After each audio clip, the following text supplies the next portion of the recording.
शब्दानुवाद लोकांतर एक भिन्न जीवन को गतवतीमयी मु जेतेबेले जाऊछि अन्यथा अनाथा अनाथ होइजिब कुटुंबिनी कुटुंब मानक द्वारा परिवेष्टित होई वर्तिष्यते रहिब कथं किपरि तू तत्परे ऐसा एई नारी बालकान पिलामाने अनुशोचती शोक करी अनुवाद राजा पुरंजन बड़ चिंतित होई भाबुचंती मु लोकांतर गमन करबाकू जाउछि मोर ए भार्या अनाथ होई एते गुड़िए पुत्र पौत्रादिर पालन भार ग्रहण पूर्वक सेमानंकर दुरावस्था दर्शन रे शोकरे मुह्यमान होई किपरि अवस्थान करिवो शिल प्रभुपादंकर भावार्थ भार्या संबंधी एसबू चिंतार जना जाउछि जे राजा पुरंजन नारी चिंतारे खूब मग्न होइथिले साधारणतः एक सती नारी पतिंकर खूब अनुगत होइथांती या फल पति ताहांकर पत्नी प्रति खूब आसक्त होई पड़ंती एवं परिणाम तो से मृत्यु समय रे तांकर भार्याଙ୍କ कथा खूब चिंता करे ଏହା ହେଉଛି ବଡ଼ ବିପଜ୍ଜନକ ସ୍ଥିତି ଏ କଥା ରାଜା ପୁରଞ୍ଜନଙ୍କ ଜୀବନରୁ ଆମେ ଜାଣିବାକୁ ପାଇବା ଯଦି କୌଣସି ବ୍ୟକ୍ତି ମୃତ୍ୟୁ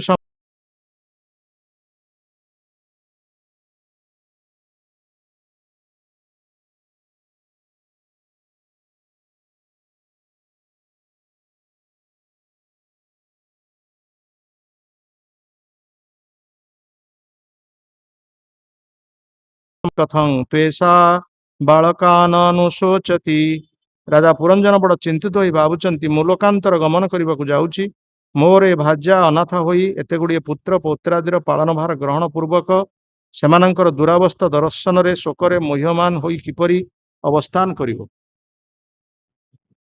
तो श्रीमद् भागवत रे नारद महर्षि विशेष करी राजा प्रचीन बहिर्षतंकु तांको जीवन कहानी संपर्क रे गोटे गल्प माध्यम रे किछि उपदेश प्रदान करुचंती जो उपदेश केवल राजा प्राचीन बहिर्षतंक पई नुह आम मानक समस्त जीवन पई बहुत उपादेय राजा प्राचीन बहिर्ष जेतेबेले निज पुत्र माननकु तपस्या करने को पठे दे निजे जेतेबेले सकाम कर्म रे व्यापृत हेले अर्थात पशु पक्षी मान को बलि देकी विभिन्न प्रकार यज्ञानुष्ठान कले नारद मुनि ताहा देखि बड़ दुखित होते कारण साधुर हृदय दयारे विगलित हुए जो पशुपक्षी मान निरीह पशुपक्षी मान हत्या करा जाए से बलि माध्यम हो बा यज्ञ माध्यम हो बा हत्या करी हो तेणु ये सब देखी नारद मुनि मह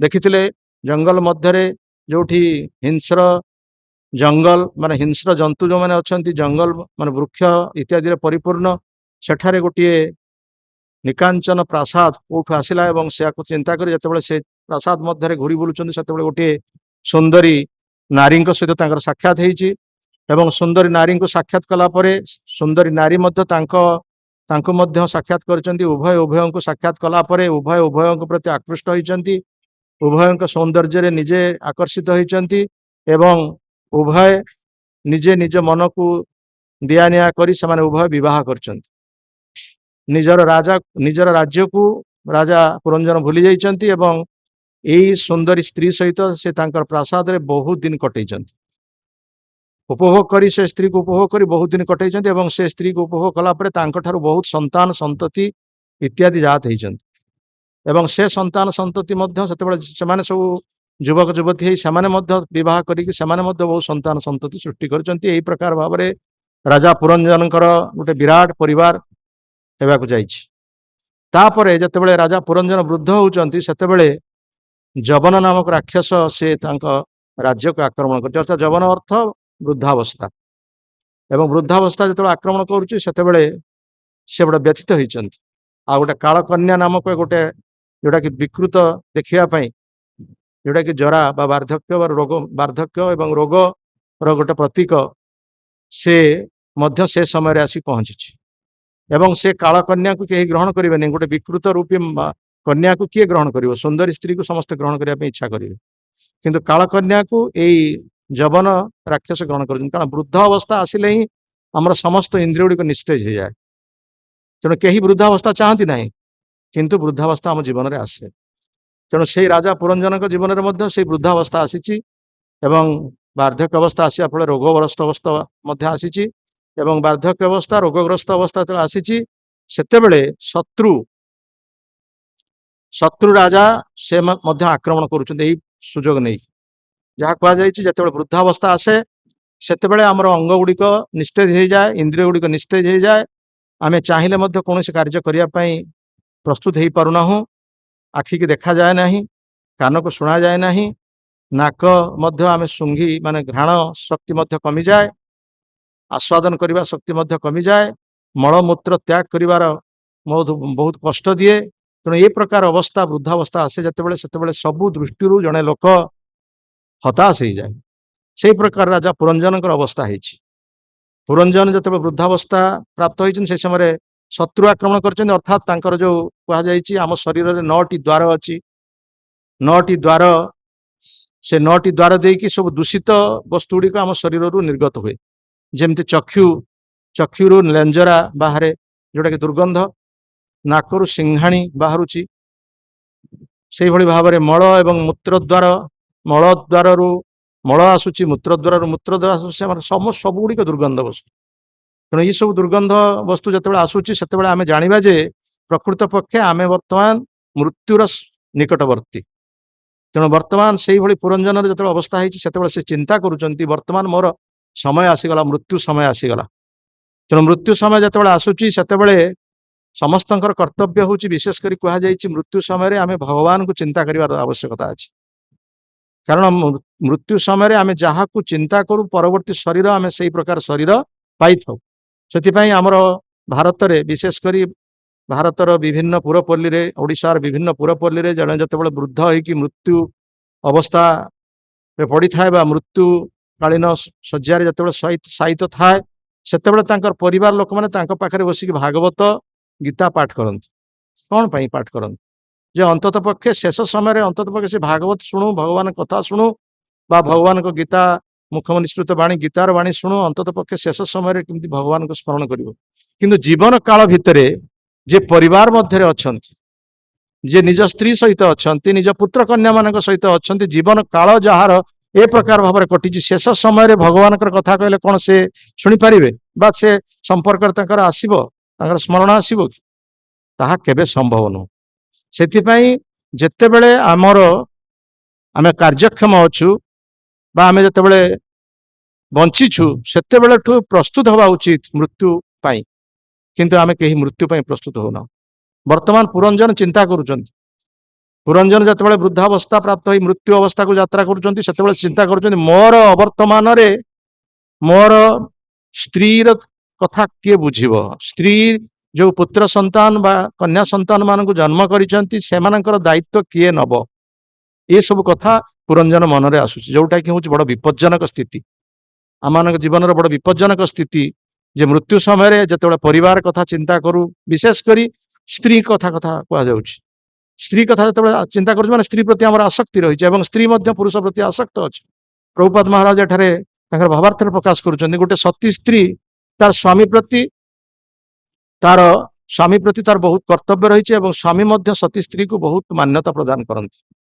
ତେଣୁ ଏଇ ଯୋଉ ଭଲ ପାଇବା, ସ୍ୱାମୀ ସ୍ତ୍ରୀକୁ ଭଲ ପାଇବା, ସ୍ତ୍ରୀ ସ୍ୱାମୀକୁ ଭଲ ପାଇବା କିଛି ଅସୁବିଧା କଥା ନୁହଁ, କିନ୍ତୁ ଆକର୍ଷଣ ବା ଆସକ୍ତିଟା ହେଉଛି, ସେଇଟା ଗୋଟେ ହେଉଛି ଅଲଗା ଜିନିଷ। ତେଣୁ ଆମର ଆକର୍ଷଣ ଏବଂ ଆମର ଆସକ୍ତିଟା ଭଗବାନଙ୍କ ପାଦ ପଦ୍ମରେ ରହିବା ଉଚିତ। ଦୁର୍ବଳତାଟା ଭଗବାନଙ୍କ ପାଖରେ ରହିବା ଉଚିତ। ଦୁର୍ବଳତା କୌଣସି ସ୍ତ୍ରୀ ବା ଦୁର୍ବଳତା କୌଣସି ପଶୁ କିମ୍ବା ପକ୍ଷୀ କିମ୍ବା କୌଣସି ଜୀବମାନଙ୍କ ପାଖରେ ଦୁର୍ବଳତା ରହିଲେ ସେଇ ଦୁର୍ବଳତା ଆମମାନଙ୍କ ପାଇଁ ସଫରିଂର କାରଣ ହବ, ଦୁଃଖ ପାଇବାର କାରଣ ହବ। ଯେମିତି ଭରତଙ୍କର ଉଦାହରଣ ଦିଆଯାଇଛି, ଯେତେବେଳେ ଭରତ ରାଜ୍ୟ ତ୍ୟାଗ କଲେ, ସେ କୋଉ ଉଦ୍ଦେଶ୍ୟରେ ରାଜ୍ୟ ତ୍ୟାଗ କରିଥିଲେ? ଯାହାଙ୍କ ନାମାନୁସାରେ ଭାରତ ବର୍ଷ ହେଇଛି, ସେ କୋଉ ଉଦ୍ଦେଶ୍ୟରେ ରାଜ୍ୟ ତ୍ୟାଗ କଲେ? ଭଗବାନଙ୍କୁ ପାଇବା ପାଇଁ ରାଜ୍ୟ ତ୍ୟାଗ କଲେ। କିନ୍ତୁ ଦେଖନ୍ତୁ, ସାରା ଭାରତ ବର୍ଷ ଯିଏକି ସମଗ୍ର ପୃଥିବୀକୁ ବୁଝାଯାଏ, समग्र पृथ्वी को त्याग करी निजर परिवार को त्याग करी पुत्र कन्या को त्याग करी जे भगवान को पाइबा किंतु गोटे मृग शावकर प्रति आसक्ति आसीगला गोटे छोटिया मृगटीए ता माँ मरी जाइए से मृग शिशुटी किभली लालन पालन हम ता से कथा चिंता करी भारत महाराज मुंड खराब हो गला जे मु ये शावकर जत्न नौची मु सीना रही अवस्था जत्न नौची मुझे चलीजी मुझे मृत्युवरण करी ये मृग शावकर जत्न किए नब तेणु मृग शावकटी तो कौन हिंस्र जंतु का हावड़े पड़े से मारी खाईदेवे तेणु मु तार सुरक्षा दे पार्ली ना भगवान मत पठे से मृग शावकटी मो पाखु किंतु से मृग शावकर जत्न मुझे पारिली नाही एभली कथा भरतंकर मनरे आसुची जे प्रकृत पक्षे मृग शावकर चिंता यही मृग शावक दुर्बलता ही मृत्यु समय से मृग शावक कथा चिंता करी परवर्ती शरीर मृग शरीर प्राप्त है किंतु भरत महाराज भगवान को पाइबा उद्देश्य रे गृह त्याग करथिबा हेतु राज्य त्याग करथिबा हेतु परिवार त्याग करथिबा हेतु सेटा कोनोसी प्रकारे तांकर विफल हैला नाही मृग शरीर पाइले मध्य परवर्ती जीवन रे मृग शरीर पाइले मध्य भी से पूर्व जन्मर कथा को मन रखिथिले किंतु पुरंजनकर कौन अछि पुरंजन कौन भगवान को पाइबा पई किछि व्यवस्था करचंती ना भगवान को स्मरण करचंती ना बाल्यावस्था किछि से भली कार्य करचंती से तो तांको जीवन काल ही कटिछि किभली परिवार को लालन पालन करेंगे स्त्री को पोषण करेंगे पुत्र कन्या मान को पोषण करेंगे यही भली भाव में तार जीवन कटि जीवन कटि तेणु मृत्यु समय कौ चिंता आसो से स्त्री चिंता आसो जोटा कि मह बड़ विपज्जनक स्थिति आम जीवन जहा हो वर्तमान सामाजिक जीवन में देखा जाऊँ स्त्री स्वामी को भल पाऊनी स्वामी स्त्री को भल पाऊनी से भितर मनमालिन्य देखा जाऊँ स्वामी स्त्री शत्रु हो स्त्री स्वामी शत्रु हो परिवार में 4 प्रकार शत्रु अच्छा परिवार 4 प्रकार शत्रु अच्छा बोले चाणक्य पंडित कहते प्रथम शत्रु हूँ जदि पुत्र मूर्ख हो जाए समस्त पिता माने चाहती पिता माता माने चाहती आमर पुओटी पंडित हो बा पुओटी विद्वान हो चाकरी बाकरी करू रोजगार करू समस्त पिता माता चाहती जदि पुत्र मूर्ख हो जाए ताहले से परिवार शत्रु सब पिता माता दोषटी लदिवे जदि पिता ऋणग्रस्त हो जाती से परिवार शत्रु पिता जदि ऋणग्रस्त हो जाती समस्ते निंदा करेंगे जिते पिता कहाँ ऋणग्रस्त हो परिवार ऋणग्रस्त हो समस्त निंदा कर तुम्हें परिवार को चल पारन तुम्हें ऋणग्रस्त हो तुम्हें ऋण कर तुम्हें ही सुझीब आउ तुम ऋण को आउ कहीं सुझे नहीं तेणु पिता ऋणग्रस्त है सी परिवार शत्रु से भली सुंदरी स्त्री शत्रु स्वामी सुंदरी स्त्री विवाह करिया किसी असुविधा नहीं भल किंतु से सुंदरी स्त्री स्वामी सहित संपर्क रखा संगे संगे अन्य पुरुष सहित संपर्क रखा किसी विचित्र व्यापार नुह सी परिवार एटा चाणक्य पंडित कथा आम कथा नुह एटा कहीं आपण मैंने कहीं भूल बुझे नहीं स्त्री सुंदरी भार्या हूँ परिवार शत्रु ता सहित स्वामी स्त्री सहित जदि मन मिले न चली पारती ताहले स्वामी स्त्री शत्रु स्त्री स्वामी शत्रु आउ गोटे बड़ शत्रु कथा कहगला जदि स्वामी पुत्र कन्या इत्यादि थिबा समय गोटे स्त्री टीए से परिवार को त्याग करी अन्य गोटे पुरुषर हाथ धरिकी चली जाए ताले सी हूँ सबुठारु बड़ विपज्जनक शत्रु तेणु ये परिवार ये सब घटना तो घटुची वर्तमान सामाजिक जीवन में घटुची किंतु एठी प्रभुपाद महाराज कहते विशेषकर जोटा प्राचीन कालर कथा कहे राजा पुरंजन कथा कह जाउछ राजा पुरंजन स्त्री प्रति बहुत कृतज्ञ थिले कारण तांकर सती स्त्री ही एकमात्र भल पाउथिला आउ कौन पुरुष सहित संपर्क नथिला तेणु सेटा ही हूँ विपदर कारण से स्त्री कथा चिंता कर वर्तमान जे मो स्त्री मते केते दायित्व नौथला मोर दायित्व नौथला मोर पिलामानकर दायित्व नौथला मोर परिवार दायित्व नौथला सबु किछि दायित्व बुझुथला वर्तमान मु जदि चली जीवी मु जदि मृत्युवरण करी ए पिलामानकर दायित्व किए नब अरे किए कहार दायित्व नब एटा गोटे बड़ चिंतार विषय नुहे भगवान ये संसार सृष्टि करचंती ये जीव सृष्टि करचंती कहार कौन आवश्यकता अच्छी कहार अभाव रे कौन सी जिनस बंद हब ना गोटे परिवार को त्याग करी जड़े व्यक्ति चली आसुची संसार कृष्ण चेतना प्रचार करने सन्यासी होची सन्यासी समग्र विश्व रे प्रचार करुची ता परिवार कौन तार कौन किसी असुविधा हो जाउची जे परिवार त्याग कर चलीगला ता परिवार के दायित्व नब ता पुत्र कन्या छाड़ देकी से पड़ेला सी पिला माने कौन हेबे ता स्त्री दायित्व किए नब ए भली कथा अन्य माने चिंता करुछन किंतु तार परिवार कौन प्रकार भाव रे असुविधा से भोग करूना बरं ସ୍ୱାମୀ ଥିବା ଅବସ୍ଥାରେ ଯୋଉ ପ୍ରକାର ସୁବିଧା ସୁଯୋଗ ସେମାନେ ପାଉଥିଲେ ତାଠାରୁ ଅଧିକ ସୁବିଧା ସୁଯୋଗ ସେମାନେ ପାଇବେ, କାରଣ ସେ ଭଗବାନଙ୍କର ବାଣୀ ପ୍ରଚାର କରୁଛନ୍ତି। କାରଣ ତାଙ୍କର ସ୍ୱାମୀ ଭଗବାନଙ୍କ ବାଣୀ ପ୍ରଚାର କରୁଛନ୍ତି, ସମଗ୍ର ଜଗତରେ ହଜାର ହଜାର ପରିବାରକୁ ଯିଏ ଉଦ୍ଧାର କରୁଛନ୍ତି, ତାଙ୍କ ପରିବାର ସେଥିରୁ କଣ ବଞ୍ଚିତ ହେବେ? ଆମମାନଙ୍କର ଧାରଣା କାହା ପାଇଁ କଣ ଅସୁବିଧା ହେଇଯିବ, ସ୍ତ୍ରୀ ଚିନ୍ତା କରୁଛି ସ୍ୱାମୀ ଚାଲିଗଲେ ଅସୁବିଧା ହେଇଯିବ, ସ୍ୱାମୀ ଚାହୁଁଛି, ସ୍ୱାମୀ ଚିନ୍ତା କରୁଛନ୍ତି ମୁଁ ଚାଲିଗଲେ ସ୍ତ୍ରୀର ଅସୁବିଧା ହେଇଯିବ, କାହା ପାଇଁ କୌଣସି ଜିନିଷ ଅସୁବିଧା ହବ ନାହିଁ। କିନ୍ତୁ ଆମର ଚିନ୍ତାଧାରାର ଏଇ ପ୍ରକାର ଭ୍ରମ ସବୁ ରହିଛି। ପ୍ରକୃତ ପକ୍ଷେ ଆମେ ଯୋଉ ଶରୀର ପାଇଁ ଚିନ୍ତା କରୁଛେ, ଶରୀରଟା କି ବସ୍ତୁ? ଭକ୍ତି ବିନୋଦ ଠାକୁର କହୁଛନ୍ତି ଏ ଶରୀରଟା 7ଟି ବସ୍ତୁରେ ନିର୍ମିତ। ରକ୍ତ, ମେଦ, ଅସ୍ଥି, ମଜ୍ଜା, ଚର୍ମ ଇତ୍ୟାଦି, ମାଂସ, ଏଇ ସବୁରେ ଏ ଶରୀର ନିର୍ମିତ। କିନ୍ତୁ ସେ ଶରୀରଟା ପ୍ରକୃତରେ କଣ? ଯୋଉ ଚକ୍ଷୁରେ ଆମେ ଦୂରବୀକ୍ଷଣ ଯନ୍ତ୍ର ଲଗେଇ କେତେ କେତେ ସବୁ ବସ୍ତୁକୁ ଆମେ ଦର୍ଶନ କରୁଥିଲୁ, ଦୂର ବସ୍ତୁକୁ ଦର୍ଶନ କରୁଥିଲୁ, ମୃତ୍ୟୁ ପରେ ସେ ଚକ୍ଷୁଟା ଗୋଟେ ପୁତ୍ତଳିକା ସଦୃଶ ହୁଏ। ପୁତ୍ତଳିକା ମାନେ କଣ? କଣ୍ଢେଇ।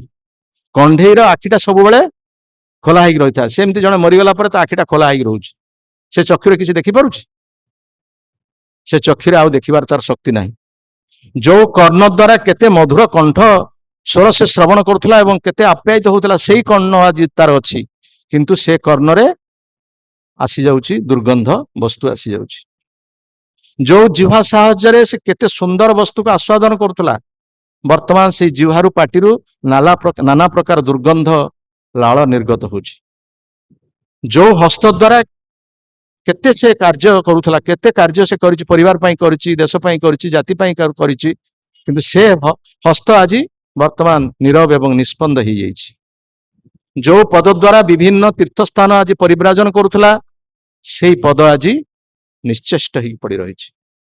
ତେଣୁ ଇଏ ଶରୀରର କଣ ମୂଲ୍ୟ ଅଛି? ସେ ଶରୀରର କଣ ମୂଲ୍ୟ ଅଛି? ଭକ୍ତି ବିନୋଦ ଠାକୁର ସୁନ୍ଦର ସଙ୍ଗୀତ ମାଧ୍ୟମରେ କହିଛନ୍ତି, ଦୁର୍ଲଭ ମାନବ ଜନ୍ମ ଲଭିଆ ସଂସାରେ, କୃଷ୍ଣ ନା ଭଜିନୁ ଦୁଃଖ କହିବ କାହାରେ। ସଂସାର ସଂସାର କରି ମିଛେ ଗଲା କାଲ, ଲାଭ ନା ହଇଲ কিছু ঘটিল জঞ্জাল। কিসের সংসার ଏହି ছায়াবাজি প্রায়, ইহাতে মমতা করি আমার বৃথা দিন যায়। কাହାର ଏ ସଂସାର? এটা ହଉଛି ଗୋଟେ ପ୍ରହେଳିକା, ଏଇଟା ଗୋଟେ ମରିଚିକା। ଯେମିତି ଆମେ ଚିତ୍ର ଦେଖୁଛେ ଚଳଚ୍ଚିତ୍ରରେ, ସେଇଭଳି ଚଳଚ୍ଚିତ୍ରରେ ଯେମିତି ଆମେ ଦେଖୁଛେ, ସେଟା ଚଳଚ୍ଚିତ୍ର ସରିଲା ପରେ ସେଠି ଆଉ ସେ ଚିତ୍ର ନାହିଁ, ଖାଲି ଗୋଟେ ପରଦା। ସେମିତି ସଂସାର ସେମିତି ଗୋଟେ ପ୍ରହେଳିକା ପ୍ରାୟ ଆମକୁ ଭ୍ରମିତ କରୁଛି। কিসের সংসারে ଏହି ছায়াবাজি প্রায়, ইহাতে মমতা করি আমার বৃথা দিন যায়। গর্ধবের মতো আমি করি পরিশ্রম, কাহার লাগি এত করি না ঘুচিল ভ্রম। ଗଧ ଭଳି ଜୀବନ ସାରା କଠିନ ପରିଶ୍ରମ କରୁଛେ, କାହା ପାଇଁ, କଣ ପାଇଁ? କାହା ପାଇଁ କରୁଛ ତୁମେ ପରିଶ୍ରମ? ପରିବାର ପାଇଁ କରୁଛ, ନିଜ ପାଇଁ କରୁଛ, ସ୍ତ୍ରୀ ପାଇଁ କରୁଛ, ପୁତ୍ର ପାଇଁ କରୁଛ, ସେଇମାନେ ହିଁ ତୁମକୁ ଗୋଇଠା ମାରିବେ। ବୃଦ୍ଧ ହେଇଗଲା ପରେ ସେଇମାନେ ତୁମକୁ ଗୋଇଠା ମାରିବେ, ସେମାନଙ୍କ ପାଇଁ ତୁମେ ପରିଶ୍ରମ କରୁଛ। ଗର୍ଦ୍ଧବେର ମତ আমি করি পরিশ্রম, কার লাগি এত করি না ঘুচিল ভ্রম। দিন যায় মিছা কাজে নিশা নিদ্রা বসে, ନାହିଁ ଭାବି ମରଣ ନିକଟେ আছে ବସେ। ଦିନଟା ଯାଉଛି ମିଛା କାର୍ଯ୍ୟ। ମିଛା କାର୍ଯ୍ୟ ନୁହଁ କଣ? ଆଉ ପରିବାର ପୋଷଣ କରିବା କାମରେ ଦିନ ସାରା ଆମର କଟିଗଲା। ନିଦ୍ରୟା ହିୟତେ ନକ୍ତମ ବ୍ୟବା ଏନ ଚବା ବୟ, ଦିବାଚାର୍ଥ ହୟା ରାଜନ କୁଟୁମ୍ବ ଭରଣେ ନବା। ସୁଖଦେବ ଗୋସ୍ୱାମୀ ପରୀକ୍ଷିତ ମହାରାଜଙ୍କୁ ମଧ୍ୟ କହୁଛି, ଗୋଟେ ଲୋକର ଜୀବନଟା କେମିତି କଟି ଯାଉଛି। ନିଦ୍ରୟା ହିୟତେ ନକ୍ତମ, ରାତ୍ରି ଭାଗଟା କେବଳ ଶୋଇବା ଏବଂ ଯୌନ ସଂସର୍ଗ କରିବାରେ କଟିଗଲା। ଜୀବନର ଅଧା ସମୟ କେବଳ ଶୋଇବାରେ ହିଁ କଟିଗଲା। ଜଣେ ଯଦି 50 ବର୍ଷ ବଞ୍ଚିବ, ତାର 25 ବର୍ଷ କଟିଗଲା କେବଳ ଶୋଇବା। ଆଉ ଯୋଉ 25 ବର୍ଷ ରହିଲା, ଦିନ ଭାଗରେ କେବଳ କଠିନ ପରିଶ୍ରମ କରିବା, ପରିବାର ପୋଷଣ କରିବା। ସେଥିରେ ବାଲ୍ୟାବସ୍ଥାରେ ଅଛି ଖେଳକୁଦ, ଯୌବନ ଅବସ୍ଥାରେ ଅଛି ଉପଭୋଗ, ତାପରେ ବୃଦ୍ଧ ଅବସ୍ଥାରେ ଅଛି ଶରୀର ରୋଗଗ୍ରସ୍ତ। ତାହେଲେ କଣ ହେଲା? ସମୟଟା କେମିତି ଚାଲିଗଲା? ନିଦ୍ରୟା ହିୟତେ ନକ୍ତମ ବ୍ୟବା ଏନ ଚବାବୟ, ଦିବାଚାର୍ଥ ହୟା ରାଜନ କୁଟୁମ୍ବ ଭରଣେ ନବା। କୁଟୁମ୍ବ ଭରଣ ପୋଷଣ କରିବାରେ ଜୀବନଟା ଚାଲିଗଲା। ସେଇ କଥା ଭକ୍ତି ବିନୋଦ ଠାକୁର କହୁଛନ୍ତି, কিসের সংসারে ଏହି ছায়াবাজি প্রায়, ইহাতে মমতা করি আমার বৃথা দিন যায়। গর্ধবের মতো আমি করি পরিশ্রম, কার লাগি এত করি না ঘুচিল ভ্রম। দিন যায় মিছা কাজে নিশা নিদ্রা বসে, ନାହିଁ ଭାବି ମରଣ ନିକଟେ আছে ବସେ। ମରଣ ଯେ କୋଉ ମୁହୂର୍ତ୍ତରେ ଆସିକି ପହଞ୍ଚିବ ସେଟାକୁ ଆମେ ଭୁଲି ଯାଇଛି। ଦେହ ଗେହ କଳତ୍ରାଦି ଚିନ୍ତା ଅବିରତ, ଜାଗିଛେ ହୃଦୟ ମୋର ବୁଦ୍ଧି କରି ହତ। ଶରୀର, ଦେହ, ପରିବାର ସମ୍ପର୍କୀୟ ବସ୍ତୁ, ପରିବାର ସମ୍ବନ୍ଧୀୟ ଯୋଉମାନେ ସଭ୍ୟ, ସେମାନଙ୍କ ଚିନ୍ତା କରିକି ଇଏ ଶରୀର ବର୍ତ୍ତମାନ ନିଷ୍ପନ୍ଦ ହେଇଗଲାଣି, ମାନେ କାର୍ଯ୍ୟ କରିପାରୁନି। ଚିନ୍ତା ଅବିରତ ସେମାନଙ୍କ କଥା ଚିନ୍ତା କରୁଛି। ଜାଗିଛେ ହୃଦୟ ମୋର ବୁଦ୍ଧି କରି ହତ, ମୋର ପ୍ରକୃତ ବୁଦ୍ଧି କି ଇଏ ନଷ୍ଟ କରିକି ବର୍ତ୍ତମାନ ସେଇ ଚିନ୍ତା କେବଳ ମତେ ଗ୍ରାସ କରୁଛି। ଶ୍ମଶାନେ ଶରୀର ମମ ପଡିଆ ରହିବେ, ବିହଙ୍ଗ ପତଙ୍ଗ ତାଏ ବିହାର କରିବେ। ମରିଗଲା ପରେ ଯାଇକି ଶ୍ମଶାନରେ ପକେଇ ଦିଅ, କିମ୍ବା ପୋଡି ଦିଅ, କିମ୍ବା ଜାଳି ଦିଅ, କିମ୍ବା ମାଟିରେ ପୋଷି ଦିଅ, ନହେଲେ ପାଣିରେ ଭସେଇ ଦିଅ। ବିହଙ୍ଗ ପତଙ୍ଗ ତାଏ ବିହାର କରିବେ, ଯୋଉ ଶାଗୁଣା କୁକୁର ବିଲୁଆଙ୍କର ମହୋତ୍ସବ। ବିହଙ୍ଗ ପତଙ୍ଗ ତାଏ ବିହାର କରିବେ, କୁକୁର ଶୃଗାଳ ସବୁ ଆନନ୍ଦିତ হয়, ମହୋତ୍ସବ କରିବେ ଆମର ଦେହ ଲୟ। କୁକୁର ଶୃଗାଳ ତାଙ୍କର ଆନନ୍ଦ ଉତ୍ସବ କରିବେ, ଯାହା ହଉ ଆଜି ଆମର ଗୋଟେ ବିରାଟ ଫିଷ୍ଟ ଆଜି ହଉ, ବଡ ଫିଷ୍ଟ ଆସିଗଲା। ମହୋତ୍ସବ କରିବେ, ସେମାନେ ତାଙ୍କର ମହୋତ୍ସବ କରିବେ, ମହୋତ୍ସବ କରିବେ ଆମର ଦେହ ଲୟ। ଯେ ଦେହର ଏଇ ଗତି ତାର ଅନୁଗତ, ସଂସାର ବୈଭବ ଆର ବନ୍ଧୁ ଜନ ଯତ। ଯୋଉ ଦେହର ଗତିଟା ହଉଛି ଏଇଆ, ଏ ଶରୀର ଏଇ ହଉଛି ଗତି। ଆମେ ଯୋଉ କହୁଥିଲେ ବର୍ତ୍ତମାନ, ଯୋଉ ଚକ୍ଷୁ, ଯୋଉ କର୍ଣ୍ଣ, ଯୋଉ ନାସିକା, ଯୋଉ ଜିହ୍ବା, ଯୋଉ ହସ୍ତ, ଯୋଉ ପାଦ ଦ୍ଵାରା ଏତେ ସବୁ କାର୍ଯ୍ୟ କରୁଥିଲେ, ବର୍ତ୍ତମାନ ସେଇ ଶରୀର ଅଛି, ସେଇ ଚକ୍ଷୁ ଅଛି, ସେଇ କର୍ଣ୍ଣ ଅଛି, ସେଇ ନାସିକା, ଜିହ୍ବା, ସବୁ କିଛି ଅଛି, କିନ୍ତୁ କୌଣସି କାର୍ଯ୍ୟ। ଯେ ଦେହର ଏଇ ଗତି ତାର ଅନୁଗତ, ସଂସାର ବୈଭବ ଆର ବନ୍ଧୁ ଜନଯତ। ଅତଏବ ମାୟା ମୋହ ଛାଡି ବୁଦ୍ଧିମାନ, ଯୋଉମାନେ ପ୍ରକୃତ ପକ୍ଷେ ବୁଦ୍ଧିମାନ, ସେମାନେ ଏଇ ଯୋଉ ଆକର୍ଷଣ, ପରିବାର ପ୍ରତି ଆକର୍ଷଣ, ସ୍ତ୍ରୀ ପ୍ରତି ଆକର୍ଷଣ, ପୁତ୍ର ପ୍ରତି ଆକର୍ଷଣ, ଏଇ ସବୁକୁ ତ୍ୟାଗ କରନ୍ତୁ। ମାୟା ମୋହ ଛାଡି ବୁଦ୍ଧିମାନ, ଅତଏବ କୃଷ୍ଣ ଭକ୍ତି କରୁଣ ସନ୍ଧାନ। ଅତଏବ ମାୟା ମୋହ ଛାଡି ବୁଦ୍ଧିମାନ, ନିତ୍ୟ ତତ୍ତ୍ୱ କୃଷ୍ଣ ଭକ୍ତି କରୁଣ ସନ୍ଧାନ। ଜୀବନର ଯେ ଲକ୍ଷ୍ୟ ହଉଛନ୍ତି କୃଷ୍ଣ, ତାକୁ ସନ୍ଧାନ କର। ପ୍ରହ୍ଲାଦ ମହାରାଜ କହିଲେ, ନ ତେ ବିଦୁଂ ସ୍ୱାର୍ଥଂ ଗତି ହି ବିଷ୍ଣୁ, ଦୁରାଶୟା ଯେ ବହିରର୍ଥ ମାନିନ, ଅନ୍ଧ ଯଥାନ୍ଦେ ଉପନିୟମାନା, ନତେଷୁ ଅପି ଉରୁଦାମ ନିବଦ୍ଧା। ଆମ ଜୀବନର ଲକ୍ଷ୍ୟ ହଉଛନ୍ତି ପ୍ରଭୁ ଭଗବାନ। ସେ ଜୀବନର ଲକ୍ଷ୍ୟ ହଉଛି ସେଇଆ, ଭଗବାନ ନିଜେ ମତେ କହୁଛନ୍ତି ଗତି। ମୋ ଜୀବନର ଲକ୍ଷ୍ୟ ତୁମର ଗତିରେ ଭର୍ତ୍ତା, ପ୍ରଭୁ ସାକ୍ଷୀ ନିବାସ ଶରଣଂ ଶ୍ରୁହୁ, ପ୍ରଭବ ପ୍ରଳୟ ସ୍ଥାନଂ ନିଧାନଂ ବୀଜମ ଅବ୍ୟୟମ। ଗୀତାରେ ଭଗବାନ କହିଲେ, ମୁଁ ହଉଛି ତୁମ ଜୀବନର ଲକ୍ଷ୍ୟ। ଶେଷରେ କୁହାଯାଇଛି ନା, ଯିଏ ମୃତ୍ୟୁ ସମୟରେ ଭଗବାନଙ୍କୁ ଚିନ୍ତା କଲେ ଭଗବତ ଧାମକୁ ଯିବା। ଭଗବାନ ନିଜେ ମଧ୍ୟ କହୁଛନ୍ତି, କାଲି ଆମେ କହୁଥିଲେ, ଅନ୍ତକାଳେ ଚ ମାମେବଂ ସ୍ମରନ୍ ମୁକ୍ତା କଳେବରମ୍, ଜ ପ୍ରୟାତି ସ ମଦ୍ଭାବଂ ଜାତି ନାସ୍ତ୍ୟତ୍ର ସଂଶୟ। ଯେ ଅନ୍ତିମ ସମୟରେ ମତେ ସ୍ମରଣ କରିକି ସରତ୍ୟାଗ କରୁଛି, ସେ ନିଶ୍ଚିତ ଭାବରେ, ଭଗବାନ କହୁଛନ୍ତି ନିଶ୍ଚିତ ଭାବରେ ମୋ ପାଖକୁ ଯିବ, ଏଥିରେ କୌଣସି ସନ୍ଦେହ ନାହିଁ। ଅନ୍ତକାଳେ ଚ ମାମେବଂ ସ୍ମରନ୍ ମୁକ୍ତା କଳେବରଂ, ଜ ପ୍ରୟାତି ସ ମଦ୍ଭାବଂ ଜାତି, ସେ ମୋ ପାଖକୁ ନିଶ୍ଚିତ ଭାବରେ ଆସିବ। କିନ୍ତୁ ଆମର ଚିନ୍ତାଧାରା କଣ ହଉଛି? ଏଇ ପୁରଞ୍ଜନ କଥା ପଡିଛି। ବର୍ତ୍ତମାନ ପୁରଞ୍ଜନ ତା ସ୍ତ୍ରୀ କଥା ଚିନ୍ତା କରୁଛି, ଏବଂ ପରବର୍ତ୍ତୀ ଶରୀର ଗୋଟେ ସ୍ତ୍ରୀ ଶରୀର ସେ ପାଇବ। ସ୍ତ୍ରୀ କଥା ଚିନ୍ତା କଲା ମାନେ ତାର ପରବର୍ତ୍ତୀ ଶରୀର ସେ ନିଶ୍ଚିତ ଭାବରେ ସ୍ତ୍ରୀ ଶରୀର ପାଇବ। ଆମ ଜୀବନଟାକୁ କିଭଳି ଭାବରେ ଆମେ ପାଇଥିଲେ, ସୁଯୋଗ ପାଇଥିଲେ, ମନୁଷ୍ୟ ଜୀବନ ପାଇଥିଲେ, ସେ ମନୁଷ୍ୟ ଜୀବନର ଯୋଉ ସୁଯୋଗ ଆମକୁ ଦିଆଯାଇଥିଲା, ସେ ସୁଯୋଗଟା କେମିତି ଆମେ ହାତଛଡା କରିଦେଲୁ। ଲବ୍ଧ୍ୱା ସୁଦୁର୍ଲଭମ୍ ଇଦଂ ବହୁ ସମ୍ଭବାନ୍ତେ, ମାନୁଷ୍ୟମ୍ ମର୍ଥଦମ୍ ଅନିତ୍ୟମ୍ ଅପୀହ ଧୀର। ବହୁତ ଜୀବଜନୀ ବିତେଇଲା ପରେ, 80 ଲକ୍ଷ ଜୀବଜନୀ ବିତେଇଲା ପରେ ବର୍ତ୍ତମାନ ଭଗବାନ ଆମକୁ ମାନବ ଜୀବନ ଦେଇଛନ୍ତି। ଏଟାକୁ ଆଉ ଖାମଖିଆଲି ଭାବିବା ଉଚିତ ନୁହଁ। ଏଟାକୁ ଆମେ ଖାମଖିଆଲି ଭାବିବା ଉଚିତ ନୁହଁ। ହଁ, ମଣିଷ ଜୀବନ ତ ମିଳିଛି, ସୁଖ ସମ୍ଭୋଗରେ ଦିନଟା କଟେଇଦେବା। ମହିର ଥିବା ଯେତେ ଦିନ ଆନନ୍ଦ କରୁଥିବ ମନ, ଖୁସିରେ ଉପଭୋଗ କରିବା। ବୃଦ୍ଧ ଅବସ୍ଥା ଆସିଲେ ମଧ୍ୟ ଉପଭୋଗ କରିବା। ଖାଅ ପିଅ, ମୌଜ ମଜଲିସ କର, ନାଚ ଗୀତ ଗାଅ, ମଦ୍ୟପାନ କର, ଅବୈଧ ସ୍ତ୍ରୀ ସଂଗ କର, ଯାହା କର କାହିଁକି। ଆଉ ବଡ ବଡ ସବୁ ବିଦ୍ୱାନ ଲୋକମାନେ, ଯୋଉମାନେ କି ସବୁ ବଡ ବଡ ଅନୁଷ୍ଠାନ ସେମାନେ କରି ବସୁଛନ୍ତି, ସେମାନେ ମଧ୍ୟ ସେ କହୁଛନ୍ତି, just enjoy the sex, I will now give you God. ଇନ୍ଦ୍ରିୟ ଉପଭୋଗ କର, ସେକ୍ସ ଉପଭୋଗ କର, ତୁମକୁ ମୁଁ ଭଗବାନ ଦେଇଦେବି। ଦେଖନ୍ତୁ କି ପ୍ରକାର କଥା। ଚାର୍ବାକ କହୁଛନ୍ତି, ଋଣଂ କୃତ୍ୱା ଘୃତଂ ପିବେତ୍, ଭସ୍ମୀଭୂତସ୍ୟ ଶରୀର ପୁନରାଗମନ କୃତ, ଯାବତ୍ ଜୀବେତ୍ ସୁଖଂ ଜୀବେତ୍, ଋଣଂ କୃତ୍ୱା ଘୃତଂ ପିବେତ୍। ଚାର୍ବାକ ତାଙ୍କ ଦର୍ଶନରେ କହିଲେ ଯେ ଏଇ ଯୋଉ ଶରୀରଟା ଭସ୍ମ ହେଇଯାଉଛି, ସେ ପୁଣି ଆଉ ଗୋଟେ ଶରୀର ମିଳିବ ବୋଲି ତାର କଣ କିଛି ଗ୍ୟାରେଣ୍ଟି ଅଛି? ଏ ଶରୀର ଚାଲିଗଲା ପରେ ପୁଣି ଆଉ ଗୋଟେ କଣ ଶରୀର ମିଳିବ ବୋଲି ତାର କିଛି ଗ୍ୟାରେଣ୍ଟି ଅଛି? ତେଣୁ ଯେତେ ଦିନ ପର୍ଯ୍ୟନ୍ତ ଏ ଶରୀର ଅଛି, କଣ କର ନା ଋଣ କରିକି ଘିଅ ଖାଅ। ସେ କହିଲେ ଘିଅ ଖାଇବା କଥା କହିଲେ, ଗୋଟେ ଭଲ ଜିନିଷ ଖାଇବା କଥା କହିଛନ୍ତି, କିନ୍ତୁ ମାଛ ମାଂସ ବା ମଦ୍ୟପାନ କରିବା କଥା ସେ କହିନାହାନ୍ତି। ଯାହା ହଉ ସେତିକିଟା ଗୋଟେ କଥା କହିଲେ ସେ, କିନ୍ତୁ ଗୋଟେ ଖରାପ କଥା କହିଲେ ଯେ ଭସ୍ମୀଭୂତ ଶରୀର ପୁନରାଗମନ କଥା। ସେ ଶରୀର ଯେ ନଷ୍ଟ ହେଇଗଲା ତାର ପୁଣି ପୁନରାଗମନ ହବ ବୋଲି କିଛି ତାର ଗ୍ୟାରେଣ୍ଟି ଅଛି? ପୁନରାଗମନ ଅଛି? ଏତେ ଜୀବଜନି କାହିଁକି ଅଛନ୍ତି? ମନୁଷ୍ୟ ମାନବ ମାତ୍ର 4 ଲକ୍ଷ ପ୍ରକାର, ଅନ୍ୟ ଜୀବଜନି ଏତେ ଲକ୍ଷ କାହିଁକି ଅଛନ୍ତି? ତେଣୁ ମାନବର ଯେତେବେଳେ ଇତର କଥା ଆମେ ଚିନ୍ତା କରୁଛେ, ମାନବ ଜୀବନ ପ୍ରାପ୍ତ ହେଇକି ଯଦି ଇତର କଥା ଚିନ୍ତା କରୁଛେ, ପରବର୍ତ୍ତୀ ଜନ୍ମ ଆମର ଇତର ଜନ୍ମ ପ୍ରାପ୍ତ ହଉଛନ୍ତି। ଯେତେବେଳେ ମାନବ ଜୀବନ ପାଇଲେ ଗୋଟେ କୁକୁର କଥା ଚିନ୍ତା କରିବା, କୁକୁରକୁ ମର୍ଣ୍ଣିଂ ୱାକ୍ କରାହେଇକି ବୁଲା ଯାଉଛି। ବର୍ତ୍ତମାନ ବୁଢା ଲୋକ ହାଫ ପ୍ୟାଣ୍ଟ ପିନ୍ଧିକି କୁକୁରକୁ ଧରିକି ବୁଲୁଛନ୍ତି। ଘରେ ଶୁଆକୁ ପାଳିଛନ୍ତି, କୁକୁଡ଼ାକୁ ପାଳୁଛନ୍ତି, କେତେ ପକ୍ଷୀ ରଖିଛନ୍ତି, ଏକ୍ୱାରିୟମ କରିଛନ୍ତି, ମାଛ ରଖିଛନ୍ତି। ଏସବୁ କରିବା ଦ୍ୱାରା କଣ ଆକର୍ଷଣଟା ସେଇଆକୁ ହଉଛି। ତାପରେ ମୃତ୍ୟୁ ସମୟରେ ସେଇ କଥା ଚିନ୍ତା କରିବେ ଏବଂ ପରବର୍ତ୍ତୀ ସେଇ ଶରୀର ମିଳିବ, ଯୋଉଥିପାଇଁ ସେଇ ଜୀବଜନି ମାନେ ସେ ଅଛନ୍ତି। ମନୁଷ୍ୟ ଅଛନ୍ତି କମ, 4 ଲକ୍ଷ ପ୍ରକାର। ତେଣୁ ସେଥିପାଇଁ ଭାଗବତରେ କୁହାଗଲା ଲବ୍ଧ୍ୱା ସୁଦୁର୍ଲଭମ୍ ଇଦଂ ବହୁ ସମ୍ଭବାନ୍ତେ। ବହୁତ ଜୀବନ ବିତେଇଲା ପରେ ତୁମକୁ ମାନବ ଜୀବନ ଦିଆଗଲା।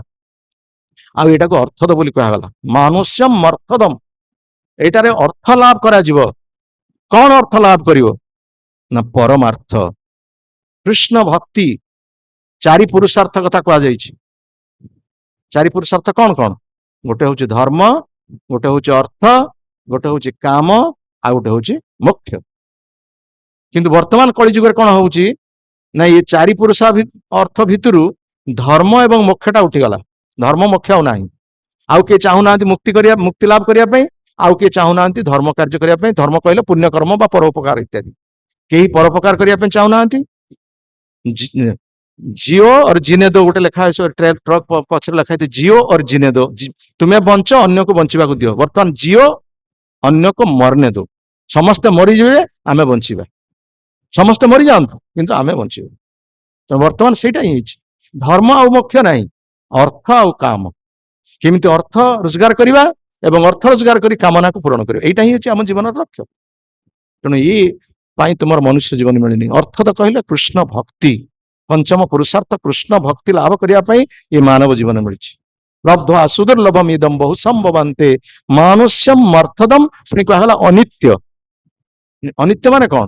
ଏ ଜୀବନ ସ୍ଥାୟୀ ନୁହେଁ। କେଜାଣି କାହାର ଆଜି ମୃତ୍ୟୁ କାଳ ହୋଇଯିବ ଉପସ୍ଥିତ। ଆମେ ବସିଛେ, ହଠାତ୍ ମରିଯିବା। ଆମେ ଏଇଠି ପଡିକି ମରିଯିବା। ଷ୍ଟ୍ରୋକ ହବ କିମ୍ବା କଣ ହେଇଯିବ, ହୃଦଘାତ ହବ, ସାଙ୍ଗେ ସାଙ୍ଗେ ପଡିକି ମରିବା। ଏଇଠି କହିପାରିବାନି କେବେ ଯେ ମୃତ୍ୟୁ ହବ। ମନୁଷ୍ୟମ୍ ଅର୍ଥଦମ୍ ଅନିତ୍ୟ ମପିହ ଧୀର। ଯୋଉମାନେ ବୁଦ୍ଧିମାନ ଲୋକ, ଧୀର, ସେମାନେ କଣ କରିବା ଉଚିତ? ଅନିତ୍ୟ ଧୀର। ଲବ୍ଧ୍ୱା ସୁଦୁର୍ଲଭମ୍ ଇଦଂ ବହୁ ସମ୍ଭବାନ୍ତେ ମନୁଷ୍ୟମ୍ ଅନିତ୍ୟମ୍ ଅପିହ ଧୀର। ତୁର୍ଣ୍ଣଂ ପତେଦନମ୍ ଯତେଦନମ୍ ମୃତ୍ୟୁ ଯାବତ୍ ନିଃଶ୍ରେୟସାୟ ବିଷୟ ଖଳୁ ସର୍ବତଃ ସ୍ୟାତ୍। ତେଣୁ ଯୋଉମାନେ ପ୍ରକୃତରେ ବୁଦ୍ଧିମାନ ବ୍ୟକ୍ତି, ସେମାନେ ଏଇଆ କରନ୍ତୁ। କଣ ନା ମୃତ୍ୟୁ ପୂର୍ବରୁ କିଭଳି ଭାବରେ ଆମ ଜୀବନରେ ଭଗବାନଙ୍କୁ ପ୍ରାପ୍ତ ହବା। ଏ ଜୀବନ ଭଗବାନଙ୍କୁ ଲାଭ କରିବା ପାଇଁ ମିଳିଛି। এই জীবন ভগবানଙ୍କୁ ପ୍ରାପ୍ତ ହେବା ପାଇଁ ତପସ୍ୟାମୟ ଜୀବନ। ଆଜି ହଉଛି ଏକାଦଶୀ। ଏକାଦଶୀର ଅର୍ଥ କଣ? ବିଷ୍ଣୁ ବ୍ରତ, ଭଗବାନଙ୍କ ପାଇଁ ତପସ୍ୟାର ଦିନ ଆଜି। କାହିଁକି ନା କଳିଯୁଗରେ କୌଣସି ତପସ୍ୟା ନାହିଁ। କଳିଯୁଗରେ କୌଣସି ତପସ୍ୟା କରିବା ପାଇଁ ବ୍ୟବସ୍ଥା ନାହିଁ। ନା ଆୟୁଷ ଅଛି, ନା ସ୍ଥାନ ଅଛି, ନା କାଳ ସମୟ ଅଛି, ନା କଣ ଅଛି। ସେଥିପାଇଁ ତପସ୍ୟା ଦିନଟା ହଉଛି ଏକାଦଶୀ ଦିନ। ସେଦିନ ଅଧିକ ସଂଖ୍ୟକ ଆମେ ନାମ ଉଚ୍ଚାରଣ କରିବା, ଭଗବାନଙ୍କର କଥା ଶ୍ରବଣ କରିବା, ଭଗବାନଙ୍କର ପ୍ରସାଦ ଗ୍ରହଣ କରିବା। ଯୋଉଦିନ ପ୍ରତ୍ୟେକ ଦିନ ଯାହା ଗ୍ରହଣ କରୁଛେ ତାକୁ ମଧ୍ୟ ସେଥିରେ ରେଷ୍ଟ୍ରିକ୍ସନ କରାଯାଇଛି। ଆଜି ଅନ୍ନ ଡାଲି ଇତ୍ୟାଦି ଗ୍ରହଣ କରାଯିବ ନାହିଁ। ଆଜି କେବଳ ଫଳ ମୂଳ, କ୍ଷୀର, ଛେନା ଇତ୍ୟାଦି ଆମେ ପ୍ରାପ୍ତ ହବା। ଆଉ ଅଧିକ ସଂଖ୍ୟକ ଆମେ ଭଗବାନଙ୍କ ନାମ ଉଚ୍ଚାରଣ, ଏଇଟା ହଉଛି ତପସ୍ୟାର ଦିନ। ତ ସେଥିପାଇଁ ଏ କଥା କୁହାଗଲା, ତୁମେ ମୃତ୍ୟୁ ପୂର୍ବରୁ ତୁମର ଜୀବନରେ କେମିତି ଶ୍ରେୟ ଲାଭ କରାଯିବ, ଜୀବନର ଅନ୍ତିମ ଗତି କେମିତି ଭଗବାନଙ୍କୁ ଆମେ ପ୍ରାପ୍ତ ହବା, ସେଥିପାଇଁ ପ୍ରୟାସ କରିବା ଉଚିତ। ସେଥିପାଇଁ ପ୍ରହ୍ଲାଦ ମହାରାଜ କହିଲେ ନତେ ବିଦୁଂ ସ୍ୱାର୍ଥ ଗତି ବିଷ୍ଣୁ। ଜୀବନର ଯେ ଲକ୍ଷ୍ୟ ହଉଛନ୍ତି ପ୍ରଭୁ, ସେ କଥା କେତେ ଜଣ ଲୋକ ଜାଣିଛନ୍ତି? କେତେ ଜଣ ଲୋକ ଜାଣିଛନ୍ତି? କେହି ତ ତାଙ୍କ ପିଲାମାନଙ୍କୁ ସେ କଥା ଶିଖଉନାହାନ୍ତି ଯେ ଜୀବନର ଲକ୍ଷ୍ୟ ହଉଛନ୍ତି ପ୍ରଭୁ ବୋଲି। ପିଲାମାନେ କେମିତି ଇଞ୍ଜିନିୟର ହେବେ, ପିଲାମାନେ କେମିତି ଡକ୍ଟର ହେବେ, ପିଲାମାନେ କେମିତି ବାହାରକୁ ଯାଇ ଚାକିରି କରିବେ, ଅଧିକ ପଇସା ରୋଜଗାର କରିବେ, ଆଇଏଏସ୍ ଅଫିସର ହେବେ, ଆଇପିଏସ୍ ଅଫିସର ହେବେ, ନହେଲେ ପଲିଟିକାଲ ଫ୍ରିଡମ ଫାଇଟର ହେବେ, ନହେଲେ ଟିଚର ହେବେ। ଏଇଭଳି କଥା ପିଲାମାନଙ୍କୁ ପିତାମାତା ଶିଖଉଛନ୍ତି। ଆଉ ଶିକ୍ଷକ ମାନେ ତ ବି ସେଇ କଥା ଶିଖଉଛନ୍ତି। ଯୋଉମାନେ ସ୍କୁଲ ୟୁନିଭରସିଟିରେ ସବୁ ପାଠ ପଢଉଛନ୍ତି, ସେମାନେ ବି ଏଇ କଥା ଶିଖଉଛନ୍ତି। କିଏ ଶିଖଉଛନ୍ତି ଭଗବାନଙ୍କ ଭକ୍ତି କରିବା ପାଇଁ? ଭଗବାନ କହୁଛନ୍ତି ନିଜେ ମୁଁ ହଉଛି ତମ ଜୀବନର ଲକ୍ଷ୍ୟ। ଏଇ କଥା ନ ଜାଣିଥିବା ହେତୁ ଆମେ ବିଭିନ୍ନ ପ୍ରକାର ଚିନ୍ତା, ବିଭିନ୍ନ ପ୍ରକାର ଯୋଜନା ଆମକୁ ଚିନ୍ତାଗ୍ରସ୍ତ କରୁଛି। ଏଇ ବର୍ତ୍ତମାନ ପୁରଞ୍ଜନ ସେଇ ଚିନ୍ତାଗ୍ରସ୍ତ ହେଇଛନ୍ତି, ସ୍ତ୍ରୀ ଚିନ୍ତାଗ୍ରସ୍ତ ହେଇଛନ୍ତି। ଯଦି ଜୀବନ ଥିବା ଅବସ୍ଥାରେ ସେ ଭଗବାନଙ୍କୁ ଚିନ୍ତା କରିଥାନ୍ତେ, ଯୌବନ ଥିବା ଅବସ୍ଥାରେ ଯଦି ସେ ଭଗବାନଙ୍କୁ ଚିନ୍ତା କରିଥାନ୍ତେ, ବର୍ତ୍ତମାନ ଅନ୍ତିମ ସମୟରେ ଭଗବାନ ତାଙ୍କ ପାଇଁ କୃପା କରିଥାନ୍ତେ। ସେ କଥା କୁଳଶେଖର ମଧ୍ୟ କହିଛନ୍ତି। କୃଷ୍ଣ ତଦୀୟ ପଦ ପଙ୍କଜ ପଞ୍ଜରାନ୍ତୋ ତଦେବ ବିଷୟ ତୁମେ ମାନସ ରାଜହଂସ ଏ ପ୍ରାଣ ପ୍ରୟାଣ କାଳେ କପବାତ ପୀତୌ କଣ୍ଠାବରୋଧନ ବିଧୌ ଭଜନଙ୍କୁ ତସ୍ତେ। ହେ କୃଷ୍ଣ, ମୋ ଜୀବନ କେତେବେଳେ ଚାଲିଯିବ ମୁଁ କହିପାରୁନି। ଆଉ ଜୀବନ ଚାଲିଯିବା ଅବସ୍ଥାରେ କଫ ବାତ ପିତ୍ତ ଏଇ ତିନିଟା ଜିନିଷ ଆମ ଶରୀର ଭିତରେ ରହିଛି। ଯେତେବେଳେ କଫର ଅଧିକ ହେଇଯାଉଛି ଆମେ ମଧ୍ୟ କଥା କହିପାରୁନେ, ବାତ ବାୟୁ ଅଧିକ ସେତେବେଳେ ମଧ୍ୟ କଥାବାର୍ତ୍ତା କରିପାରୁନି, ନିଶ୍ୱାସ ବନ୍ଦ ହେଇଯିବା ପରେ। ପିତ୍ତ ପିତାଧିକ୍ୟ ହେଇଯାଉଛି। ତିନିଟା ଜିନିଷ କଫ ବାତ ପିତ୍ତ ତିନିଟା ଯେତେବେଳେ ମିଶିକି ଆସି କଣ୍ଠ ପାଖରେ ପହଞ୍ଚିଯିବେ ସେତେବେଳେ କଣ୍ଠ ଘଡଘଡ ଘଡଘଡ ଶବ୍ଦ ହବ। ଘଡଘଡ ହୁଏନି, ଯେ ମରିବା ବେଳେ ଲୋକଙ୍କ କଥା କହିପାରନ୍ତିନି, ଘଡଘଡ ଶବ୍ଦ ହୁଏ। ତେଣୁ ଏ ପ୍ରକାର ଅବସ୍ଥା ଯେତେବେଳେ ଆମେ କଣ ଭଗବାନଙ୍କ ନାମ ଉଚ୍ଚାରଣ କୁହାଯାଇଛି, ଭଗବାନଙ୍କ ନାମ ଉଚ୍ଚାରଣ କରିବା ପାଇଁ ଭଗବାନ କହିଲେ ଯିଏ ଅନ୍ତିମ ସମୟରେ ମୋ ନାମ ସ୍ମରଣ କରିକି ଶରତ ତ୍ୟାଗ କରିବ ସେ ନିଶ୍ଚିତ ଭାବରେ ମୋ ପାଖକୁ ଯିବ। ଯିଏ ଏଇ ପ୍ରକାର ସ୍ଥିତି ଯେତେବେଳେ ଆସିବ ସେତେବେଳେ କଣ ଭଗବାନଙ୍କ ନାମ ଆମେ ଉଚ୍ଚାରଣ କରିବା। ସେଥିପାଇଁ ଜଣେ ଭକ୍ତ ସେ କହୁଛନ୍ତି କେମିତି ଭାବରେ ଆମେ ଭଗବାନଙ୍କୁ ସ୍ମରଣ କରିପାରିବା। ସେ ସମୟରେ ନାମ ଉଚ୍ଚାରଣ ନ ହେଇପାରେ କିନ୍ତୁ ମନରେ ତ ଭଗବାନ ଆସିପାରିବେ। ସେଥିପାଇଁ ମନକୁ ସେଠି କଣ କରାହେଇଛି ନା ହଂସ ସହିତ ତୁଳନା କରାଯାଇଛି। ନିଜେ କବି କହୁଛନ୍ତି ମନ ମୋର ଏକ ହଂସ ସଦୃଶ, ଆଉ ଭଗବାନଙ୍କର ପାଦ ପଦ୍ମ ସଦୃଶ। ତେଣୁ ଭଗବାନଙ୍କର ପାଦକୁ ପଦ୍ମ ସହିତ ତୁଳନା କରିକି ମନ ରୂପକ ରାଜହଂସ ବୋଲି ତୁଳନା କରାଯାଉଛି। ସେତେବେଳେ ମନରେ ଯଦି ଆମେ ପ୍ରଭୁଙ୍କୁ ଚିନ୍ତା କରୁଥିବା ପୂର୍ବରୁ, ତାହେଲେ ସେ ସମୟରେ ଭଗବାନ ଆମକୁ କୃପା କରିବେ, ସେଇ ମନରେ ଭଗବାନ ଆସି ପହଞ୍ଚିଯିବେ। ଭଗବାନଙ୍କ ରୂପ, ଭଗବାନଙ୍କର ଗୁଣ, ଭଗବାନଙ୍କର ଲୀଳା ସେତେବେଳେ ଆସିକି ମନରେ ପହଞ୍ଚିବ ଏବଂ ମନରେ ସେତେବେଳେ ସେଇଟା ସ୍ମରଣ କଲେ ଆମେ ମନ ରୂପକ ହଂସଟା ପଦ୍ମ ପାଖକୁ ସନ୍ତରଣ କରି କରି କରି କରି କରି ଚାଲିଯିବ। ତେଣୁ ଆମ ଜୀବନର ଲକ୍ଷ୍ୟ ସଫଳ ହେଇଗଲା। ଆଉ ଜୀବନ ପ୍ରକୃତ ଆମେ ମାନବ ଜୀବନ ପାଇଛେ, ସେ ଜୀବନ ସାର୍ଥକ ଆମେ ହେଇଗଲୁ। କିନ୍ତୁ ପ୍ରକୃତରେ କେତେ ଜଣ ଏଇ କଥା ଚେଷ୍ଟା କରୁଛନ୍ତି, କେତେ ଜଣ ଚିନ୍ତା କରୁଛନ୍ତି? ହଁ, ଜଣେ ଆଚାର୍ଯ୍ୟ ଯମୁନାଚାର୍ଯ୍ୟ, ସେ ଥିଲେ ବିବାହ କରିଥିଲେ, ସେ ରାଜା ଥିଲେ, ସେ ବିବାହ କରିଥିଲେ, ସେ ରାଜା ଥିଲେ। କିନ୍ତୁ ଯେତେବେଳେ କୃଷ୍ଣ ଚେତନାକୁ ଗ୍ରହଣ କରିଛନ୍ତି, କୃଷ୍ଣ ଚେତନା ଗ୍ରହଣ କଲା ପରେ ସେ ତାଙ୍କର ଅଭିବ୍ୟକ୍ତି ପ୍ରକାଶ କରୁଛନ୍ତି। କହୁଛନ୍ତି ମୁଁ ଯେତେବେଳେ ଭଗବାନ କୃଷ୍ଣଙ୍କର ଲୀଳା ଗୁଣ ଚିନ୍ତା କରୁଛି ସେତେବେଳେ ମୋ ଜୀବନରେ ମୋ ମନରେ ନୂତନ ନୂତନ ଆନନ୍ଦର ଉଦ୍ଦୀପନା ମୋର ହୃଦୟ ଭିତରେ ଦେଖା ଦଉଛି। ମୋର ଶରୀର ଉଲ୍ଲସିତ ହଉଛି, ମୁଁ ଆନନ୍ଦ ସାଗରରେ ଭାସମାନ ହଉଛି। କିନ୍ତୁ ସେଇ ସମୟରେ ମନ ଭିତରେ ଯେତେବେଳେ ଆସିଯାଉଛି ଗୋଟେ ସ୍ତ୍ରୀର ଚିନ୍ତା ଆସିଯାଉଛି, କାରଣ ମୁଁ ସ୍ତ୍ରୀ ବିବାହ କରିଥିଲି। ତେଣୁ ସ୍ତ୍ରୀ ସମ୍ଭୋଗର କଥା ଯେତେବେଳେ ମନ ଭିତରେ ଆସିଯାଉଛି ସେତେବେଳେ ମୋ ମୁହଁକୁ ବିକୃତ କରୁଛି, ଛି କାହିଁକି ଏ ପ୍ରକାର ମୋ କଥା ମନକୁ ମୋର ଆସିଲା, ଛିପ ପକେଇବାକୁ ଇଚ୍ଛା ହଉଛି। କିନ୍ତୁ ପୁରଞ୍ଜନ ଜୀବନ, ପୁରଞ୍ଜନ ଯଦି ସେ ଭଗବାନଙ୍କୁ ଚିନ୍ତା କରିଥାନ୍ତି ତାଙ୍କ ଜୀବନ କାଳ ଭିତରେ, ତାହେଲେ ବର୍ତ୍ତମାନ ଭଗବାନ କୃପା କରିକି ତାଙ୍କ ମନ ଭିତରକୁ ଆସିଥାନ୍ତି। କିନ୍ତୁ ଯାହାର ଜୀବନ କଟିଛି ସ୍ତ୍ରୀ ପୁତ୍ର କନ୍ୟାର ପାଇଁ ଜୀବନ କଟିଛି, ତାର ଶେଷ ସମୟ ମଧ୍ୟ ସେଇ ସ୍ତ୍ରୀ କଥା ଚିନ୍ତା କରି କଟିବ ଏବଂ ପରବର୍ତ୍ତୀ ଶରୀର ସେ ସ୍ତ୍ରୀ ଶରୀର ପ୍ରାପ୍ତ ହେବ। ତେଣୁ ସେଥିପାଇଁ ବିଶେଷ କରି ଆମମାନଙ୍କୁ ଇଏ ସୁଯୋଗ ଦିଆଯାଉଛି, ଆମମାନଙ୍କର ଏ ସଂଘ, ଆମମାନଙ୍କର ଏଇ ଭକ୍ତମାନଙ୍କର ସଂଘ, ତା ସହିତ ଭାଗବତ ଶ୍ରବଣ, ଗୀତାର ଆଲୋଚନା, ଏସବୁ ଆମକୁ କଣ ପାଇଁ ସୁଯୋଗ ଯେ ଆମେ ମୃତ୍ୟୁ ପୂର୍ବ ପାଇଁ ପ୍ରସ୍ତୁତ ହବା ଦରକାର। ଏବେଠୁ ଆମେ ତାଲିମ ନେବା ଦରକାର। ଟ୍ରେନିଂ ନ ନେଲେ କେମିତି ଆମେ ପାସ୍ କରିବା?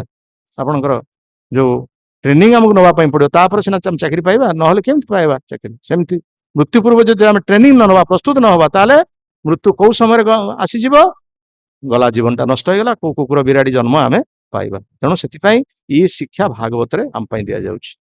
ଆମେ ଏଇ ଶିକ୍ଷା ଗ୍ରହଣ କରିବା ଉଚିତ ଏବଂ ଜୀବନକୁ ମଧ୍ୟ ସଫଳ କରିବା ଉଚିତ। ଜୟ ଗ୍ରନ୍ଥରାଜ ଶ୍ରୀମଦ୍ ଭାଗବତମ କି, ଶ୍ରୀଲ ପ୍ରଭୁପାଦ ମହାରାଜ କି, ଶ୍ରୀଲ ଗୁରୁଦେବ କି, ସମବେତ ଗୌର ଭକ୍ତ ବୃନ୍ଦ କି, ହିତାଇ ଗୌର ପ୍ରେମାନନ୍ଦେ। ଆମେ ବର୍ତ୍ତମାନ ଆଜିର ଯୋଉ ଏକାଦଶୀ ପଦ୍ମିନୀ ଏକାଦଶୀ, ସେଇ ପଦ୍ମିନୀ ଏକାଦଶୀ ସମ୍ପର୍କରେ ଆମେ ପାଠ କରିବା।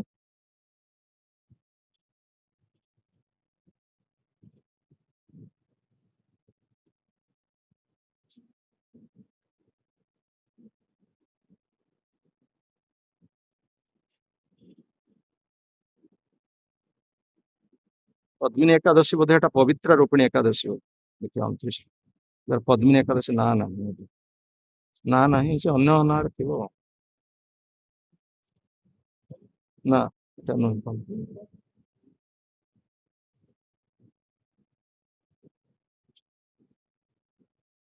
ଅପରା ଏକାଦଶୀ।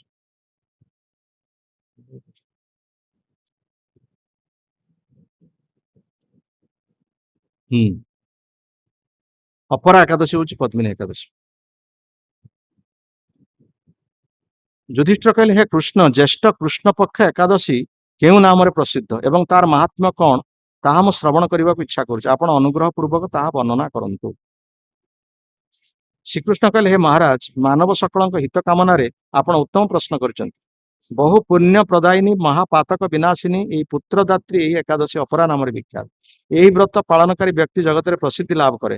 ବ୍ରହ୍ମହତ୍ୟା, ଗୋହତ୍ୟା, ବ୍ରହ୍ମହତ୍ୟାକାରୀ, ପରନିନ୍ଦୁକ ଓ ପରସ୍ତ୍ରୀ ଗମନକାରୀ ସମସ୍ତେ ହିଁ ଏହି ବ୍ରତ ପାଳନରେ ନିଷ୍ପାପ ହୋଇଥାନ୍ତି।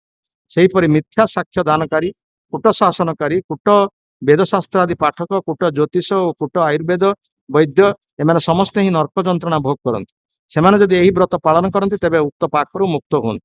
କ୍ଷତ୍ରିୟ ସ୍ୱଧର୍ମ ତ୍ୟାଗ କରି ଯଦି ଯୁଦ୍ଧ କ୍ଷେତ୍ରରୁ ପଳାୟନ କରେ ତେବେ ସେ ଘୋରତର ନର୍କରେ ପତିତ ହୁଏ, କିନ୍ତୁ ସେ ଏହି ବ୍ରତ ପାଳନରେ ମୁକ୍ତ ହୋଇ ସ୍ୱର୍ଗକୁ ଯାଏ। ଯେଉଁ ବିଦ୍ୱାନ ଶିଷ୍ୟ ଶାସ୍ତ୍ରଜ୍ଞ ସଦ୍ଗୁରୁଙ୍କ ନିନ୍ଦା ଫଳରେ ନର୍କ ଯିବାକୁ ଯୋଗ୍ୟ ହୁଏ, ସେହି ବ୍ୟକ୍ତି ମଧ୍ୟ ଏହି ବ୍ରତ ପାଳନରେ ସଦ୍ଗତି ପ୍ରାପ୍ତ ହୁଏ। ମକରସ୍ଥ ରବିଯୁକ୍ତ ମାଘ ମାସରେ ପ୍ରୟାଗ ସ୍ନାନରେ ମନୁଷ୍ୟର ଯେଉଁ ଫଳ ଲାଭ ହୁଏ, ଶିବରାତ୍ରିରେ କାଶୀ ଧାମରେ ଉପବାସରେ ଯେଉଁ ପୁଣ୍ୟ ହୁଏ, ଗୟା ଧାମରେ ବିଷ୍ଣୁପାଦ ପାଦ ପଦ୍ମରେ ପିଣ୍ଡଦାନ ପିତୃଗଣଙ୍କର ଯେଉଁ ତୃପ୍ତି ବିଧାନ ହୁଏ, ସିଂହସ୍ଥିତ ବୃହସ୍ପତିରେ ଗୌତମ ନଦୀରେ ସ୍ନାନକାରୀ ବ୍ୟକ୍ତି ଯେଉଁ ଫଳ ପ୍ରାପ୍ତ ହୁଏ, କେଦାର କେଦାର ବଦ୍ରି ଯାତ୍ରାରେ ମଧ୍ୟ ସେହି ତୀର୍ଥ ସେବନରେ, କୁରୁକ୍ଷେତ୍ର ସୂର୍ଯ୍ୟଗ୍ରହଣ ସ୍ନାନରେ, ହସ୍ତି ଅଶ୍ଵ ସୁବର୍ଣ୍ଣ ଦାନରେ ଏବଂ ଦକ୍ଷିଣା ସହ ଯଜ୍ଞ ସମ୍ପାଦନରେ ଯେଉଁ ଫଳ ପ୍ରାପ୍ତି ହୁଏ, ଏହି ବ୍ରତ ପାଳନ କଲେ ତଦ୍ରୂପ ଫଳ ଲାଭ ହୋଇଥାଏ। ଏହି ଅପରାବୃତ ପାପରୂପକ ବୃକ୍ଷର କୁଠାର ସ୍ୱରୂପ, ପାପରୂପକ କାଷ୍ଟର ଦାବାଗ୍ନି ତୁଲ୍ୟ, ପାପରୂପକ ଅନ୍ଧକାରର ସୂର୍ଯ୍ୟ ସଦୃଶ ଏବଂ ପାପହସ୍ତିର ସିଂହ ସ୍ୱରୂପ।